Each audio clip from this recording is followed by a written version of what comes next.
Hey, everybody. Welcome back to the Path to Profit podcast. I'm Dr. Minette Riordan, along with my husband, Brad Dobson. We help creative entrepreneurs figure out how to focus on the right ideas to make consistent money in their business. And we're super excited to have Justin Krane with us today, who's going to teach us how to keep that money, how to make more of that money, and other great tips and strategies around money, because we all know that what creatives need more of is money. So money is going to be the topic of our conversation today. Welcome, Justin. Welcome, Justin. Thanks for having me. Looking forward to being here. Long-time listener, first-time caller. Love it. And this is the comedy hour for sure. So our quote of the day is from one of my favorite authors, Henry David Thoreau, who said that wealth is the ability to fully experience life. Wow. So we'll see if that changes anywhere. Can we just stop right there? I mean, that's it. We're done. Just end on that one. I mean, like, really? I mean, so it's funny that he says that, because I've never heard of that.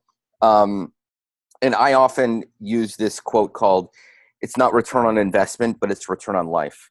And I believe in that. And I think that Henry David Thoreau, never heard of the guy, by the way, never heard of him. On to something. Okay, so say that again, because I got to put in my show notes here. It's not return on investment, it's return on life. Correct. Very nice. Yes. I'd known that ahead of time, I would have quoted you instead of Thoreau. Well, when we go down that type of discussion, it comes back to, what are you working for, right? For sure. It's not just about more ducats in the bank. Cool. Well, let me read a little bit of Justin's bio before we get underway here. Ready? I'm ready. Oh, okay. Are you ready? Let's do it. Justin Krane, a frequent guest on MSNBC, is a money strategist for business owners, which we want to discuss. He helps you understand the money side of your business. Justin isn't just about cutting back and living a frugal life. He's all about getting the shoes, doing sushi, and living the best life today and saving for the future. Justin is the author of the book, Money, You Got This. He shares his everyday crazy funny life stories and gives you a money lesson. Justin is also a certified financial planner professional and has been featured on CBS, Fox Business News, and MSNBC. Cool stuff. So you're getting some media coverage too. I like that. Yes. Yeah. It's good. It is very Let's get into it. So my first question is what is a money strategist? Okay. So I love that question. Let me tell you, for any of you who are literally listening, driving in your car or whatever, I made it up. I made up, the profession, because I was like, where do you go to get business money advice? Like, you got financial advisors that tell you what mutual funds to do. You got bookkeepers that do your books. You got accountants that do your taxes. You got business coaches that teach, like, how to run your business systems and operations and growth and all that. But, like, where do you go for, like, money stuff? And I'm like, okay, I'm doing this now, but I'm not doing it to the extent that to go as deep as I think I could. Right. And I was like, this is it. Like, I got to do this, because I think when you think about return on life, I don't know about you guys, but a lot of business owners work to serve their business, and they don't have their business work to serve them. And I'm not about cutting back. Like, I own the URL gettheshoes.com. Like, if that doesn't tell you.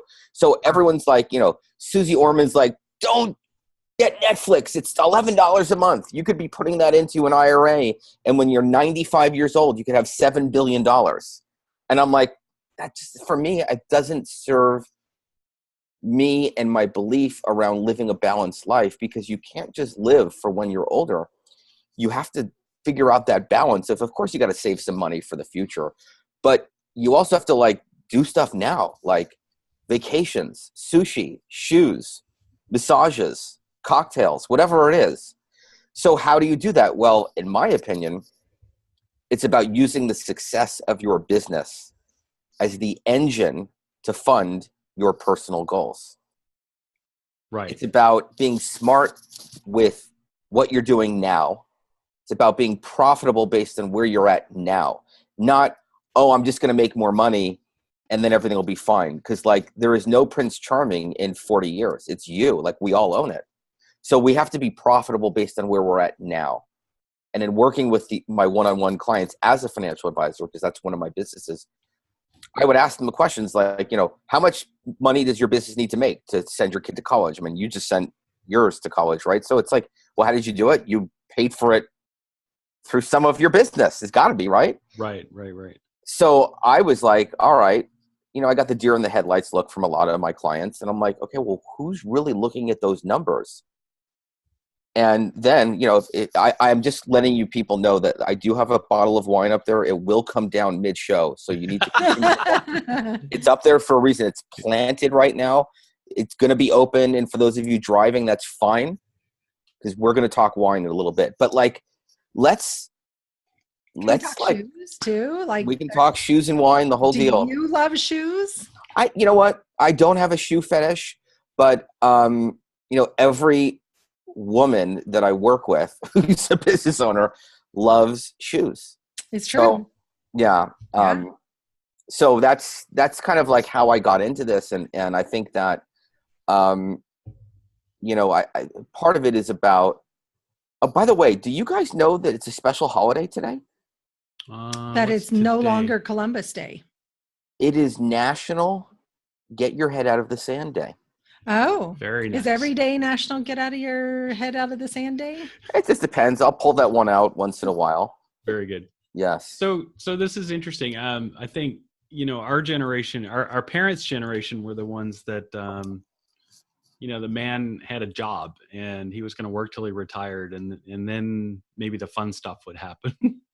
And I love your approach to it. I like your way better. Yeah. It's not about getting to, that whole period between 25 and 65, stashing away money so that eventually you can make the trip to Italy or something. It's so much more important to actually live your life and have that business work for you. Yes. So what is it that people can do to structure their business, especially entrepreneurs? How can they structure their business such that can work for them in that way, instead of stuffing every dollar under the mattress or whatever? Yeah, I think the two things that I just harp on all the time is the business model. Like, how do people actually make money? Like, what do they do to make money? And is it like pulling teeth to make money, or is it easier? So that's one thing that I think is important, is what do you do to make money? And then the second thing is I probably need to talk about this more, but if I was just starting out or trying to make a big change for next year or whatever, it'd be recurring revenue. Like, I'm a massive believer. Both of my businesses, 100% recurring revenue. 100%. For those people who are listening and may not really understand, are you talking membership sites? Are you talking about monthly programs? When you say recurring revenue, like I go to business model thinking, what do you mean specifically? So anyone that's selling anything, you want your people to buy from you every month or every quarter. So think of like what Apple is doing. Apple, they'll sell a MacBook or an iPhone or an iPad. Those things have product cycles of like 2 or 3 years. But what they're trying to do is grow their services division, which is iCloud, iPhone Music, some apps, maybe some other stuff. But they're trying to make the percentage of their sales that's in services increase, so that it makes up a quarter to a half of their sales.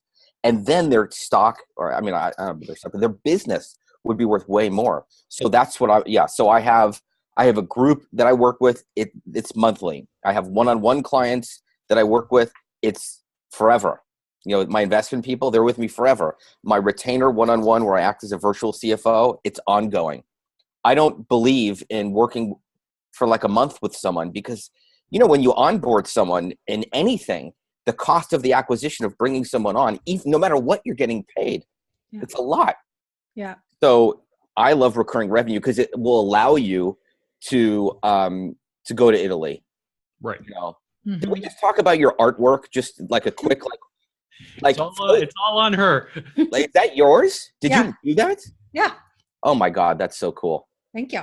All right, podcast listeners, please go to YouTube. Get on YouTube. You need to check out this artwork. I'm not just saying it. This is some serious artwork we're talking about. Thanks. I'm a weekend warrior when it comes to it. So love it. Actually, super fun. That's part of the discussion for us in terms of the difference between one time and recurring. One time is to sell those paintings once. Recurring is to get them up where you start selling prints and those types of things. That's right. I guess it's the difference between flipping houses and owning rental properties as well, right? For sure. Same type of thing. So yeah, and it's Brad and I can total geek out on the whole business model conversation. You know, we think it's so important, and one of the places where we see our clients get really stuck is they don't know what a business model is, right? They don't have a clear sense of what their revenue streams are, what their potential revenue streams are. So I love that you're talking about recurring revenue and how important that is, which then leads right beautifully into a conversation around pricing, because I see women in particular get so caught up in the emotions of pricing, magical pricing, like crazy thinking around pricing. How do you support clients through putting pricing structures in place that lead to profit? Yeah, so I'm one of these guys that it's a great question. Like, I geek out on the pricing stuff, and what I do is I like spy and study and stalk and read everything about pricing, and then I make my own cocktail. I do my own pricing cocktail. So what I got really into was this whole. We could talk probably. We should do another episode on just why do people buy? Like, it's crazy. Right. Yeah. Right. Why do people buy stuff? Yeah. So emotion. They buy on emotion. Fully emotion. Yeah. So yeah, we could do a really fun show on that. Yeah. So as a service provider, whether you're product or service-based business, you need to have, this is where I geek out on the display of your offer. Literally, the display of it has got to be real good, because you have about 7 seconds to show someone your offer, and the reptilian emotional brain is going to be like, yes or no. Right. Yeah. So the biggest mistake that business owners make around their pricing is that their offer is confusing to the buyer. Now, I'm not just talking about the messaging, which is part of it, but I'm a numbers guy. So if you're dealing with people, and I work with a lot of just creatives, is that if you're going to show a price to a creative person, they need to be able to understand it pretty quickly with the numbers. Like, you can't confuse them and make them want to throw up in a brown paper bag. You got to be like the display. So to take it even deeper, how do I do it? I believe that the brain will buy something when it can compare it to something else. That's a biggie. Now I have drafted off of this from one of the most prolific and inspiring leaders on consumer buying behavior, which is Dan Ariely. He wrote the book Predictably Irrational, and he studied on this, and I'm like, yeah, you know what? People need to have at least 2, if not 3 offers for a similar thing. So think of it like this. When the brain sees 2 offers, it can compare one price to the next, and the conversions will go up, because when you have 2 things to choose from, it's just the brain will go and will pick one. That's number 1. And then number 2, everyone loves getting a deal. I don't know anyone who doesn't think they got a great deal on a car, or they bought a pair of shoes that were 92% off and they walked away and they were amazing. So let's make an offer, literally the display of what people will get, that makes people feel like you're giving it. They're like, how are they making money on that? So that's what pricing is about. And then what you have to do on the numbers aspect is your pricing has to reflect all of the costs that it has for you to deliver what you're selling, so that you can make a profit. Like, we're not in business to break even. We're not in business to write everything off so we don't have to pay taxes. No, we got to be making money, like cash money. Like, let's do this. Yeah, we have, and those are fantastic points. In fact, I'm going to squirrel some of those away for one of our new offers. I love the part about having, offering them multiple options instead of just buy it or don't. Because then they're more likely to say, oh, I want that one instead of this one, as opposed to I don't want anything at all. Your last point, though, is well taken. We have so many clients that don't know their numbers, and they're not able to reliably tell you what it costs them to do business. So do you find that you very often have to deep dive with people to to actually be able to structure their pricing? Yeah. So I start with, in fact, this is now, for those of you who can see, we're now going to the wine part of the conversation. No, I use this as my wine mic. I'm talking into a wine mic. It doesn't work, but it is.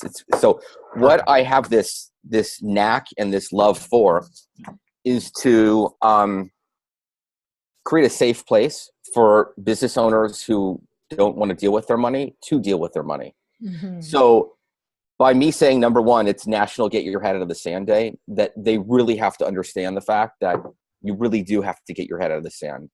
But what I'm asking people to do, if they're not numbers people, is not, now this is where I differ from a lot of like geeky CFO, like numbers people. You know how they say, like, you need to know your numbers. You need to know your numbers. What I think is you need to find someone that can work with you to help you know your numbers. You can't put a square peg in a round hole. If people, like, their brains just lock when it goes to numbers, you can't just make someone deal with it. Like, they're not going to do it. So you have to take baby steps with them, and you have to have someone come in, someone like me and a bookkeeper or an admin or whatever, and be like, all right, your recurring costs are $5,000. So you need to make more than $5,000 a month in sales. I mean, look, I'm not talking about taxes or taking money out or profits or anything like that, but you got to meet people where they're at and just give them a little bit of an elbow in the ribs, or maybe a noogie. That's a Yiddish word for, like, oh, I know what you're talking about. Yeah. Like, we got to get this thing. So it's not being judgmental. It's being okay with where they're at.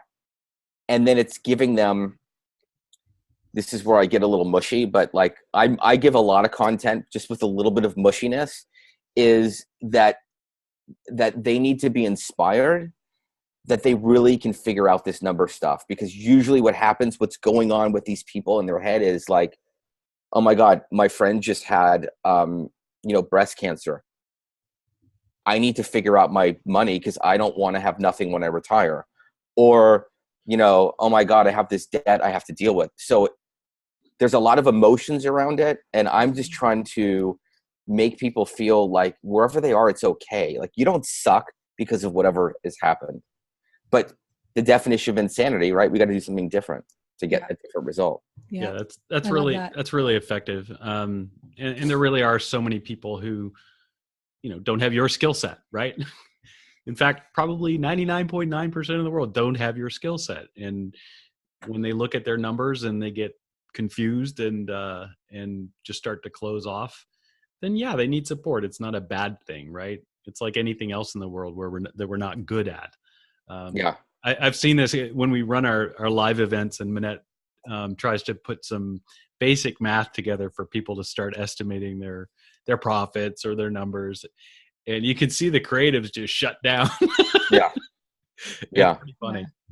Yeah, it does. I think it brings up a lot of fear in people, and part of that is mindset. Part of that is the fact that we were never taught how to manage our money. Like, there's no class in high school or university, especially I have a PhD in poetry, right? We didn't talk about managing money. Oh, sure. That was exactly, yeah.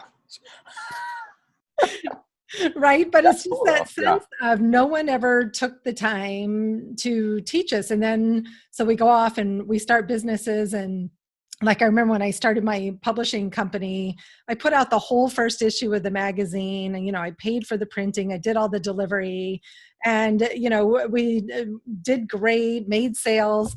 It's like, oh shit, I actually have to invoice people to get paid. Yeah, that's right. It's like, I didn't even know to think about something that simple. I was just so focused on the fun part and delivering what I promised, which was to get their ad in front of people through the avenue of my magazine. But I forgot about the back end piece. And so I hired an assistant right away to do all of that, because I knew it was not going to be my talent. But even as that business grew, learning what numbers to pay attention to. So I think that as business owners, we often have a lot of leaks in our money systems. And it often feels like a leaky bucket, like there's lots flowing in and there always seems to be just as much, sometimes more flowing out. So do you have some great tips or strategies on how not to waste money as an Yes. entrepreneur? Yeah. I want to make sure that everyone gets the distinction when we're talking about money. There's two buckets of money. There's your personal money and there's your business money. Absolutely. What you're talking about, Manette, in terms of financial literacy, I think there is an increase in awareness around financial literacy on the personal money side. But I think on the business money side, we are so far behind. Yeah. I mean, I actually think there could be a gazillion more millionaires if there was just more education around understanding the numbers in someone's business. Because once you understand things, you have clarity, right? Knowledge is power. Clarity is great. You're able to make decisions and all that kind of stuff. So what I've done is I've just created simple 12-second frameworks on anything having to do with money. And I'll give you some of those. I'll give you an example. So what I tell a lot of business owners to do is that, imagine you're getting into the pool. So I want you to put on your money floaties. I literally want you to get in the shallow end of the pool and dip your toe in the water and start doing stuff. And I'll come back to that. What I don't want you to do is go on to the deep end and do a cannonball, because we have some cannonballers listening. Like I know you want to like sail the world and conquer everything, but like I'm not quite thinking that you need to be Richard Branson or anyone like that and like put it all on black and hope you got to go big or go home. I don't agree with that. I'm all about money floaties. So let me give you a real concrete example. So let's say you're a business owner and you have two options. You really want to go to a conference that's not in your home city. And let's say you live in Los Angeles and you want to go to New York. So you have a plane ticket. Maybe you got to fly someone else out there. You've got to get a hotel. You've got to get food. You've got to get marketing collateral, blah, blah, blah. All in, let's say it's $4,000.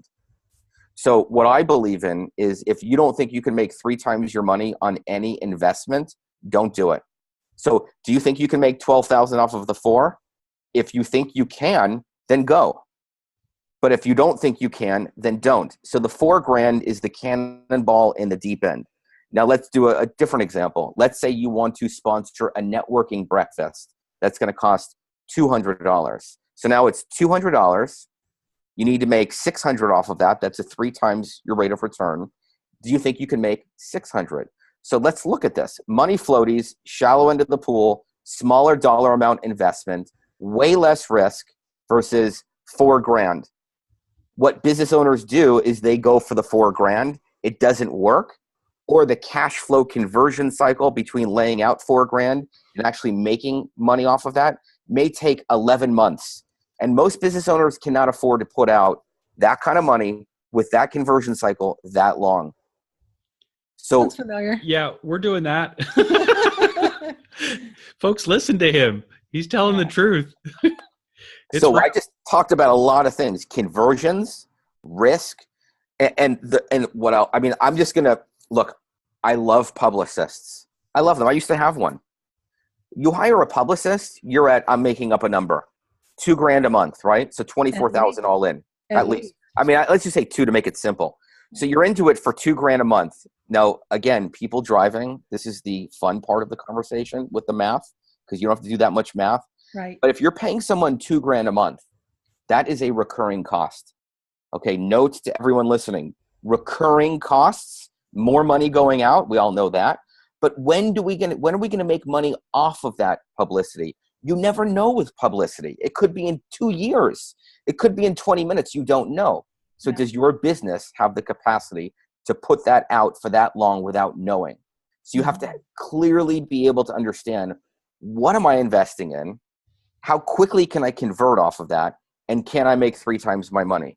And that one thing with 3 times your money, I can save people on average $14,000 in 10 minutes by looking at their numbers, challenging them on everything that they're investing in. Now, I'm not talking about web hosting. Like, I'm talking about like stuff that people are doing. Yeah, we went by those rules for some of the bigger coaching packages that we've invested in along the way for our own skills. I don't know if I 3X'd. I think I 3X'd I don't know that we came through in terms of actually gaining back that investment. Sometimes we did, but it's fantastic advice. Yeah, whether you're just in the shallow end with your floaties on, or diving in the deep end. Yeah. 2,000 a month. And as that's people, a lot. PR cost a lot. As people who speak for a living, right? I know you do a ton of public speaking as well. You have to be really confident in your ability to recoup that investment. And oftentimes I might make a decision about attending an event, whether I'm speaking or just attending. I'm way more likely to recoup my investment, even if I'm paying my own way, if I'm on stage speaking, than if I'm just attending and networking, right? So, in service-based industry, there's a lot of these buckets where that money can go, right? Yeah. But I want to be a little bit more transparent with my business. Yeah. Because I think people listening will appreciate it. Because I don't think I've ever said this on a show. I don't think I ever have. So let me I'm going to do a 2-part comment on what you just said, Minette. Number one, I got to get back to this money floaties for a second. So the money floaties is taking small risks and testing. I haven't said that yet. You have to test the small risks and see if they work. If they work, then you can cannonball. But if they don't, then you got to iterate and try something new. Yeah. So that is really important. It's okay to take risks. But I want the money floaties. I need the shallow end of the pool, and I want you to take risks. I'm actually, where's my? I'm giving everyone the green light. Like, you need to be taking risks all day long. I'm not talking about take risks like one time. No, I'm talking like every day, $50, $20, $80, whatever. But you gotta do something. That's my. Let's go, people. Like. Perfect. Sorry, but let's do this. I'm giving you the green light. So that's my first point. My other point is, okay, my business model, right? So my business model, anyone's business model, is how do you make money and how much scale and leverage do you have with it in recurring revenue? So I work one-on-one, and I'm pretty much at capacity. And then I have a group. So the one-on-one, any one-on-one stuff or any service where you're providing more hand-holding and advising is going to have a higher fee. Mm-hmm. Anything that's, more scalable, generally it may be lower to a certain degree. So I've been asked to speak and to sponsor. They're like, all right, we'll get you in front of 4 million people. We want you to pay 10 grand. I'm like, okay, I got to make 30 G's off of this. Yeah. Otherwise I'm not doing it. So I'm like, okay, 10,000 out. I'm not looking for one-on-one clients. I'm pretty good there. Okay. So that means I need to do 30,000 off of a smaller offer. How long is it going to take me to get that if I'm monthly? Yeah. It could take me like 3 years. So the 3 times rate of return allows you to say no to all of the bullshit that you're really saying yes to. So it can open up more space for you to say yes to the right stuff. Right. So I've turned down pay to plays all day long. Yeah. So actually, you bring up a good point there is, so in terms of that 3x return on investment, what time frame are you looking at? I mean, obviously you rejected the 2-year time frame. Yeah. It depends on, so for new business owners, 6 weeks. Right. People who have a business and all that could be a year. But it also it's a function of the vision that you have for your business, what you think you really need to have. I just worked with someone this morning, she's doing almost 7 figures in sales, multi 6 figures in profits, but she needs to bring on one more person. She needs a new marketing manager. So that marketing manager is probably not going to cash flow in the first 3-4 months. It just won't. You got to bring someone on board. It's going to take some time for them to get their campaigns going. So then we just did some math, and I'm making up a number, $4,000 a month times, let's say 5 months. So that's 20 grand that you're putting out before that money comes in. Can she handle that? Yes. But someone that's hiring, that's kind of new and hiring a VA, and that ROI isn't going to come for 3-4 months, forget it. Right. Yeah, it's such a great way to look at it. And I love that you added the people element. It's a question that we get a lot from our clients is when do you hire? And especially creatives who really don't like marketing, or they think they're super introverted, or they don't get the tech side of social media, all kinds of stories. And they want to hire people.